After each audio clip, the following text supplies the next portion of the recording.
Magic জাল না, এটা গজব জাল। এই গজব জালের কারণে গজব হয়ে যাইতেছে। ছোট পোনা থেকে শুরু করে মাথা সব ধরনের ইভেন সাপ পর্যন্ত মেরে ফেলে। সামনে 5 জনের ডাক দিয়ে আগুন ধরাইয়া দেন। মোবাইলটা পিছনে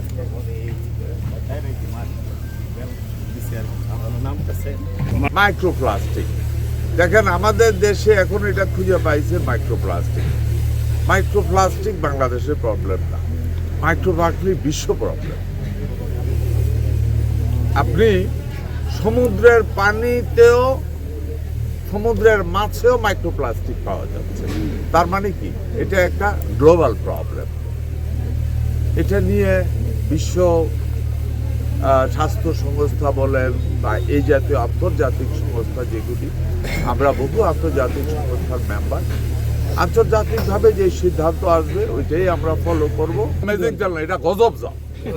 শুনেন, এত বড় ইউনিয়ন উপজেলা, এতগুলি জমি, পুলিশ গজব, আর পুলিশের পক্ষে সম্ভব? এই গজব জালের কারণে গজব হয়ে যাইতেছে। সবাই এটাকে যদি বন্ধ করাইতে হয়, সবাই সচেতন হতে হবে, সবাই বাধাগ্রস্ত করতে হবে। সরকার আপনাদের সাথে আছে, ক্লিয়ার? আপনিও মনে করেন, আমিও মনে করি, সমস্ত জনগণ মনে করে এই জাল জঘন্য।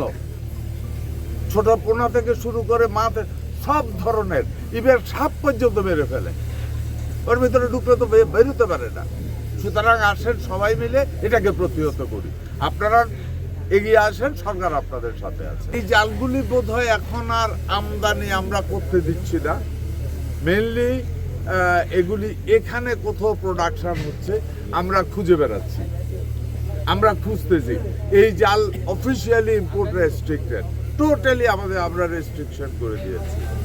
হ্যাঁ, কোথাও কোথাও দুষ্ট লোক কিছু আছে, এরা এই চোরাই এই জালগুলি বিক্রি করতেছে। আপনারা যদি সচেতন হন, এটা কোথায় যাবে? আইদার বিলে বসাবে, নাইলে এখানে বসাবে। এই যে পানি একটু বেশি ছিল তো এখানে বসাইতে, এই তো আপনার চোখের সামনেই তো।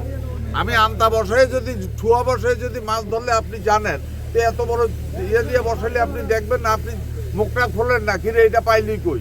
সামনে 5 জনের ডাক দিয়ে আগুন ধরাইয়া দেন, দেখবেন আর কেউ এটা কাজ করবে না। সারা বাংলাদেশে মৎস্য উৎপাদনে বিভিন্ন ক্ষেত্রে যারা ভালো ভূমিকা রেখেছে, সবাইকে গোল্ড মেডেল দেওয়া প্রোগ্রাম এটা। তাইলে একটা লোকের সরকার কি পরিমাণ মৎস্য উৎপাদন চাইলে সারা দেশ থেকে ডেকে এনে তাদেরকে গোল্ড মেডেল দিচ্ছে।